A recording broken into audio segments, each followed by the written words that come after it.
కర్నూలు జిల్లా టీడీపీలో రాజకీయం రసవత్రంగా మారింది. కర్నూలు అసెంబ్లీ సీటు కోసం ఇటు టీజీ వెంకటేష్ కుమారుడు టీజీ భరత్, అటు ఎస్వీ మోహన్ రెడ్డి నువ్వా నేనా అన్నట్లు పోటీ పడుతున్నారు. తాజాగా ఈ వ్యవహారంలో మరోసారి టీడీపీ నేత ఎస్వీ మోహన్ రెడ్డి స్పందించారు.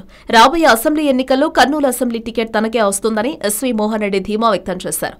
సిట్టింగ్ ఎమ్మెల్యేను కాదని మరొకరికి చంద్రబాబు టికెట్ ఇవ్వరని స్పష్టం చేశారు. పార్టీ అధినేత చంద్రబాబు చేపట్టిన సర్వేలో తనకే ఎక్కువ అనుకూలత ఉన్నట్లు తేలిందని మోహన్ రెడ్డి అన్నారు. ఈ విషయం ముఖ్యమంత్రికి కూడా తెలుసన్నారు.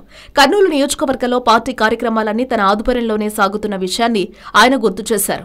రాబోయే ఎన్నికల్లో టీడీపీ విజయం సాధించడం ఖాయమని, సీఎం చంద్రబాబు అందరికీ న్యాయం చేస్తారన్న నమ్మకం తనకుందని ఎస్వీ మోహన్ రెడ్డి పేర్కొన్నారు. కాగా కర్నూలు స్థానంపై టీజీ వెంకటేష్ కుమారుడు టీజీ భరత్ గంపడాసలు పెట్టుకున్నారు.